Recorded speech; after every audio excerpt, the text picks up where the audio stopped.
Практично не постои развиена земја која нема автомобилска индустрија, но само мал број нации може да се пофала дека имаат собствени марки возила, барем од оние глобално познатите.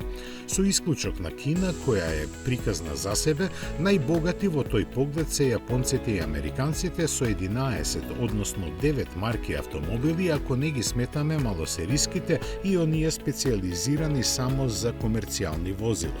Следат Германија, Велика Британија и Италија со по 6, Франција има 5, а Јужна Кореја 4 собствени марки автомобили.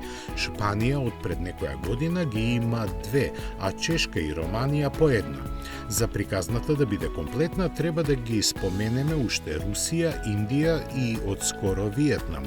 Вкупно се на се, во светот екзистираат нешто над 50 на марки автомобили, од кои само неколку може да се декларираат како независни. Скоро сите се контролирани од 10 светски групации од 5 држави.